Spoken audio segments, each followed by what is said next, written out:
చిన్న చితక భూకంపాలు కలిపి ఏకంగా 204 గత 24 గంటల్లోని. రిమెంబర్ బాబా వంగ జోస్యం, బాబా వంగ భవిష్యవాణి నిజం కాబోతోందా? నిజమయ్యే ఆ ఘడియలు దగ్గర పడ్డాయా? బ్యాక్ టు బ్యాక్ అక్కడ భూ ప్రకంపనలు దానికి నిదర్శనంగా నిలుస్తున్నాయా? చిన్న చితక భూకంపాలు కలిపి ఏకంగా 204 భూకంపాలు అక్కడ సంభవించడం దేనికి తార్కాణం, దేనికి ప్రతీక? ప్రతి 5 నుంచి 7 లేకపోతే 8 నిమిషాలకు ఒక భూకంపమో భూ ప్రకంపనం అక్కడ సంభవిస్తూ వస్తోంది. మరి ముఖ్యంగా గత 24 గంటల్లోని 200కు పైగా భూకంపాలు. నమ్మకంగా లేదు కదా? హిందూ కుమారి ఆల్సో సేస్ నమ్మకంగా లేదు. ఎస్, మేము కూడా నమ్మలేదు.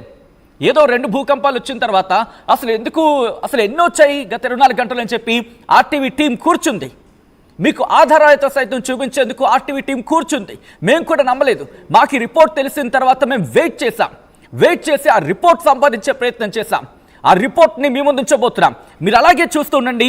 మరి కాసేపట్లో ఆ రిపోర్ట్ అదిగో అది ఆ రిపోర్టే. ఎర్త్క్వేక్ ఇన్ఫర్మేషన్ మీరు చూడొచ్చు. గత 24 గంటల్లో మీరు చూస్తే ఒక్కసారి హోల్డ్ చేసే ప్రయత్నించండి. Hold please from the beginning. మీరు చూస్తే అదిగో ఇక్కడ డేట్ అండ్ టైమ్ ఆఫ్ ఇష్యూయెన్స్ మీరు చూడొచ్చు. Observe date, place name of epicentre, magnitude ఇక్కడ మీరు చూడొచ్చు.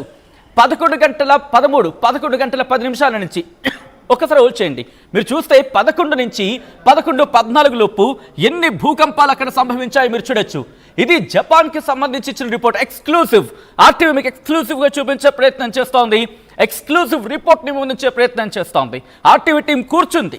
ఎస్, ఆర్టీవీ టీం కూర్చొని రిపోర్ట్ని ముందుంచే ప్రయత్నం చేస్తోంది. ఎందుకంటే నమ్మశక్యం కాదు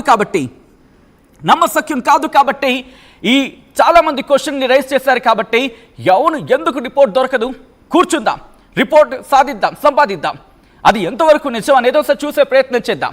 ఈ నేపథ్యంలోని ఆ రిపోర్ట్ని ముందుంచే ప్రయత్నం చేస్తాం. మీరు చూస్తే కనుక 11 నుంచి 11:14 లోపు 11 గంటలకు 1, 11:03కి 1, 11:07కి 1, 11:10కి 1 అలా చూసుకుంటే కనుక దాదాపుగా 200 పైచిలకు భూకంపాలు, చిన్న చితక అన్నీ కలిపి.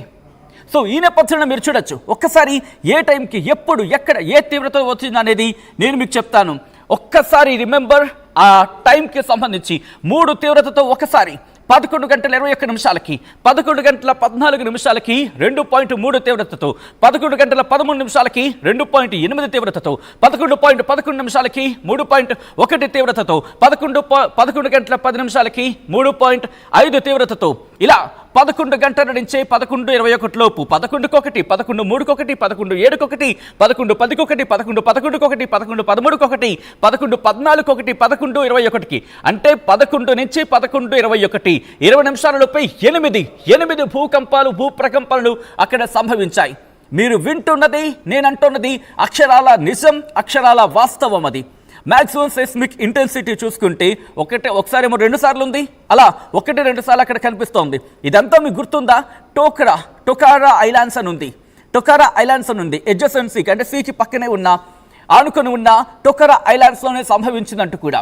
సో అర్థం చేసుకోవచ్చు అక్కడ ఎటువంటి పరిస్థితులు ఉన్నాయనేది. బాబా వంగ జోస్యం నిజం కాబోతుందా? మరి ముఖ్యంగా ఆ రిపోర్ట్ని మీరు చూడొచ్చు. ఆ రిపోర్ట్ని చూస్తేనే మీకు అర్థమవుతుంది అక్కడ ఏ తీవ్రతతో భూ ప్రకంపనలు కావచ్చు, భూకంపాలు కావచ్చు ఏర్పడుతున్నాయి అనేది. అట్ ద సేమ్ టైం చాలామందికి ఇంకా అనుమానం కలిగి ఉండొచ్చు 5కి సంబంధించి. ఈ 5 గంటలకి 5.4 తీవ్రతతో 10:37కి స్థానిక కాలమానం ప్రకారం 11కి సంబంధించి మాట్లాడుకున్నాం కదా. అంతకన్నా కొద్దిసేపటి క్రితం దాదాపుగా సెస్మిక్ ఇంటెన్సిటీ గురించి మాట్లాడుకున్నప్పుడు మ్యాక్సిమం సెస్మిక్ ఇంటెన్సిటీ గురించి మాట్లాడుకుంటే 5.4 తీవ్రతతో భూ ప్రకంపనలు వచ్చాయి కదా, భూకంపం వచ్చింది కదా. 10 గంటల 30 నిమిషాల ప్రాంతంలో 5 సార్లకు పైగా ఆ సెస్మిక్ ఇంటెన్సిటీ కనిపించిందనేది ఆ రిపోర్ట్లో చెప్పుకురావడం జరుగుతోంది. దాంతోపాటు 4.8 తీవ్రతతో దానికన్నా ముందు జస్ట్ ఇక్కడ మీరు గమనిస్తే కనుక మళ్ళీ 10కి సంబంధించి అంటే దాదాపుగా 10 గంటల 20 నిమిషాల నుంచి 10 గంటల 42 నిమిషాల్లోపే ఆ రిపోర్ట్ మీరు చూడండి ఎటువంటి స్థాయిలో అక్కడ భూకంపం కావచ్చు, భూ ప్రకంపనలు కావచ్చు వచ్చాయనేది. నేను అక్కడ డేటా ప్రకారం మాట్లాడుతున్నా. నేను మిమ్మల్ని భయపెట్టడానికి, మిమ్మల్ని భయభ్రాంతులకు గురి చేయడమో ఇక్కడ మా ఉద్దేశం కాదు. అక్కడున్న రిపోర్ట్ని బేస్ చేసుకొని చెప్పడం జరుగుతోంది. అసలు మీరేమనుకుంటున్నారు? యుగాంతంపై మీ అభిప్రాయం ఏంటి? రావద్దు, భయంగా ఉందనుకుంటున్నారా? రావాలి, మన పాపాలు అలాంటివి అనుకుంటున్నారు? ఎందుకు మన పాపాలు అనే ఇక్కడ మాట ఉపయోగించడం జరుగుతుందంటే మనం చేసుకుంటోంది కదా, మనం చేసుకుంటోంది. ప్రపంచం మొత్తం కూర్చోంది, పర్యావరణాన్ని బాగు చేద్దాం, బాగు చేయండి అంటూ కూర్చుంటున్నాం తప్ప మాటలకే పరిమితం అవుతున్నాయి. చేతుల వరకు వాస్తవ రూపం చేతుల వరకు ఏది? ప్రశ్నించుకోవాల్సిన సందర్భం. మనం తినే స్పూన్ నుంచి, ఉదయం పళ్ళు తోముకునే బ్రష్ నుంచి మొదలు పెట్టి రాత్రి పడుకునే బెడ్ వరకు కూడా అంత ప్లాస్టిక్ మయమే. ఆఖరికి పిల్లోకి సంబంధించి కవర్ కూడా ప్లాస్టిక్కి. సో ఎక్కడ చూసినా ప్లాస్టిక్ పెనుభూతం ఆవహించేసింది. ఏం జరుగుతుంది? పాపం సముద్రం ఎంతకన్నా తట్టుకుంటుంది, దాంట్లో కూడా ప్లాస్టిక్ని కుక్కో కుక్కు ఎక్కడ దొరికితే చెత్తంతా తీసుకెళ్ళి సముద్రంలో పడేయడం. ఊరుకుంటుందా సముద్రం? భూమి ఊరుకుంటుందా? ఒక్కసారి చిన్న షేక్ ఇస్తే చాలు ఊగిపోతాం. ఆ షేకులు చూస్తున్నారుగా, ఏకంగా 200 సార్లు జపాన్కి తెలిసొస్తోంది. దాని భయం అంటే ఏంటో, ఆ భీతవాహ పరిస్థితి అంటే ఏంటో, ఆ వణుకంటే ఏంటో, ఆ గాంభీర్యం అంటే ఏంటో ఇవన్నీ మమ్మల్ని అడగని చెప్తా ఉంటారు జపాన్ వాసులు. 24 గంటలలోని అంత ఆ స్థాయిలో ఆ ఇంటెన్సిటీతో అక్కడ ప్రకంపనలు కావచ్చు, భూకంపాలు కావచ్చు సంభవించాయంటే అర్థం చేసుకోవచ్చు. కేవలం 10 నిమిషాల వ్యవధిలోని, 10 నిమిషాలు కూడా కాదేమో, 10 గంటల 30 నిమిషాలకు ఒకటి, 10 గంటల 31 నిమిషాలకి దాదాపుగా 4.85 తీవ్రత, ఇంకొకటి 10 గంటల 30 నిమిషాలకి 5.4 అంటే దాదాపు 5.5, అంటే దాదాపుగా 5 నిమిషాల వ్యవధిలోని 2 సార్లు అక్కడ ఈ తీవ్రతతో. But at the same time అన్నీ ఎక్కడో తెలుసా? టొకరా ఐలాండ్స్ అని ఉన్నాయి. ఒక్కసారి మీరు చూడొచ్చు, జపాన్లో భూకంపం వచ్చిందనుకోండి, ఆ 3D మ్యాప్లో మీరు చూడొచ్చు. ఇన్ఫ్యాక్ట్ ఆ మ్యాప్ దగ్గర మీరు చూస్తే కనుక జపాన్ అదైతే అక్కడ భూ ప్రకంపనలు వచ్చాయనుకోండి, అదిగో అలా ఉంటుంది. అలా మొత్తం ఆ షాక్, ఆ వేవ్స్ అలా వెళ్తూ ఉంటాయి. ఆ వేవ్స్ ఇటు వీళ్ళను కూడా, అంటే జపాన్ని కూడా చుట్టుముట్టేస్తూ ఉంటాయి. అందుకే వాళ్ళకి తెలుసు ఆ జపాన్ అనేది పూర్తిగా భూకంప ప్రభావిత ప్రాంతం అని చెప్పి. భూకంపానికి లోనయ్యే ప్రాంతం ఏమంటారు? ఎర్త్ క్వేక్ ప్రోన్ జోన్ అంటారు. అంటే భూకంపాలు అక్కడ ఎక్కువగా సంభవించే అవకాశం ఉంటుంది. దానికి తార్కాణమే ఈరోజు సంభవించిన, ఇన్ఫ్యాక్ట్ ఒక రోజు వ్యవధిలోనే సంభవించిన ప్రకంపనలు కావచ్చు, భూకంపాలు కావచ్చు. ఇది మమ్మల్ని భయపెట్టడానికి చేస్తున్న ప్రయత్నం కాదు. ఇది రిపోర్ట్తో సైతం మిమ్మల్ని ఇచ్చే ప్రయత్నం చేస్తుంది. ఆ టీవీ రిపోర్ట్తో సైతం మాట్లాడే ప్రయత్నం చేస్తున్నాం. ఆ రిపోర్ట్ని మీరు చూస్తున్నారు. 24 గంటల వ్యవధిలోనే 204 భూకంపాలు సంభవించాయంటే అర్థం చేసుకోవచ్చు. 8 ఐలాండ్లలో ఉన్న ప్రజలు ఇప్పటికే సురక్షిత ప్రాంతాలకి వారిని తరలించడం జరిగింది. జపాన్లో ఇంకా హై అలర్ట్ కొనసాగుతోంది. నిన్న కాస్త ఊపిరి పీల్చుకున్నారు.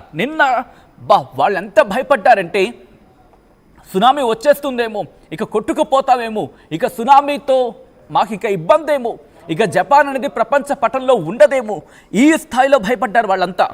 దానికి తగినట్టుగానే, వాళ్ళ భయానికి తగినట్టుగానే ఉంది. ఒకసారి దీనికి సంబంధించి ఆల్రెడీ కొంతమంది కమెంట్ చేయడం జరుగుతోంది. వాళ్ళ కమెంట్స్ని కూడా నేను చదివి వినిపించే ప్రయత్నం చేస్తాను. మీకు ఏమనిపిస్తోంది? జపాన్లో వరుస భూకంపాలు, మరి ముఖ్యంగా 24 గంటల వ్యవధిలోనే 204 భూకంపాలంటే ఇక యుగాంతం జపాన్ నుంచి ఆరంభం కాబోతుందా? జపాన్ కొట్టుకుపోయే ప్రమాదం ఉందా? భూకంపాలు, సునామీలతో ఇబ్బందికర వాతావరణాన్ని జపాన్ ఎదుర్కొనే ఆ పరిస్థితులు కనిపిస్తున్నాయా? మీకేమనిపిస్తున్నది కమెంట్ చేసే ప్రయత్నం చేయండి. మరి ముఖ్యంగా ఒక వ్యక్తి పరిచయం, ఇన్ఫ్యాక్ట్ ఒక వ్యక్తి కమెంట్ చేయడం జరుగుతోంది. ఏమి కాదు, భయపడకండి, అంతా పరమేశ్వరుడు మిమ్మల్ని రక్షిస్తాడు, ఓం నమ శివాయ అంటూ ఆ వ్యక్తి చెప్పడం జరుగుతోంది. ఇంకొక వ్యక్తికి సంబంధించి నమ్మకంగా లేదు. ఎస్, ఆల్రెడీ హిందూ కుమారి మెసేజ్ చేసిన రిప్లై ఇచ్చినప్పుడు, ఇన్ ద సెన్స్ కమెంట్ బాక్స్లో మెన్షన్ చేసినప్పుడు, అందుకే ఆ రిపోర్ట్ని చూపించడం జరుగుతోంది. యుగాంతం మీ అభిప్రాయం ఏంటి? రావద్దు, భయంగా ఉంది అనుకుంటున్నారా? రావాలి, మన పాపాలు అలాంటివి అనుకుంటున్నారా? ఇక్కడ చాలా ఇంట్రెస్టింగ్గా 50-50, ఓ మై గాడ్ ఇంట్రెస్టింగ్గా 50-50. కొంతమంది రావాలి అని కోరుకుంటున్నారు, కొంతమంది రావద్దని కోరుకుంటుంటే ఇంత సమతుల్యమా? బహుశా ఇదే సమతుల్యత మనం పర్యావరణంలో పాటిస్తే కనుక ఇంత ఇబ్బంది రాకపోదునేమో అని చెప్పి ఒక మాట వినిపిస్తూ ఉంటుంది. ఇప్పటికీ మరికొంతమంది కమెంట్ చేయడం జరుగుతోంది. ఎందుకంటే ఒక్కడు కాదు, ఇద్దరు కాదు. రిమెంబర్, మనం వాడుతున్న ప్లాస్టిక్ని ఏం చేస్తామండి? అదొకటి దొరికింది పాపం, అదొక్కడు దొరికింది మనకి సముద్రం. మన చెత్త అంతా తీసుకెళ్ళి దాంట్లో కుక్కో కుక్కు కుక్కో కుక్కు కుక్కు కుక్కు కుక్కు పాపం ఉంది కదా అని చెప్పి పాపం దాంట్లో ఉన్న మూగ జీవాలు, దాంట్లో ఉన్న జీవాలు అవి ఆ ప్లాస్టిక్ని తింటున్నాయి. కొన్ని సందర్భాల్లో ప్లాస్టిక్కి బలైపోతున్నాయి. ఊరుకుంటుందా? ఎందుకంటే ఏదైనా సమతుల్యత కదా. వాటి బతుకేదో బతుకుతున్న నేలల్లోని వాటిని కూడా మనం అక్కడ ప్రశాంతంగా బతకనివ్వట్లేదు కదా. ఎందుకు ఊరుకుంటాయి? ఎందుకు ఊరుకుంటాయి? మరి ముఖ్యంగా కర్మ సిద్ధాంతం నమ్మే వాళ్ళకి సంబంధించి దాన్ని గట్టిగా ఇంకా స్ట్రాంగ్గా బిలీవ్ చేస్తూ ఉంటారు. నమ్మడం వాళ్ళకి సంబంధించి అది వాళ్ళ ఇష్టం. బట్ ప్రకృతికి తెలుసు కదా, nature knows how to balance it self. తనకి తాను సమతుల్యత పాటించుకోవడం ఎలా తెలుసు, తనకు తాను సమతుల్యత ఎలా పాటించుకోవాలో తెలుసు నేచర్కి. అంతేగా, ఇది మాత్రం ఎవరు కొట్టిపారేయలేరుగా. సో ఆ క్రమంలో ఒక చోట నువ్వు ఇబ్బంది పెడితే ఇంకో చోట కొట్టుకెళ్ళిపోతుంది. That is nature. నేచర్ ఆడే ఆట, ప్రకృతి ఆడే ఆట ఎలా ఉంటుందంటే, మానవుడు అరే బాబు నువ్వు ఎంత ఎత్తెదిగినా నా ముందు కీలుబొమ్మ వేరా, నువ్వు ఏదో నన్నేదో తెలిసేసుకుందాము, నాకేదో ఇబ్బంది పెట్టేద్దాం అనుకోకు, నువ్వు నాలో భాగం, నువ్వు మర్చిపోకు అని చెప్పి జలక్లిస్తూ ఉంటుంది. ఆ జలక్లే భూకంపాలు, సునామీలు. ఈరోజు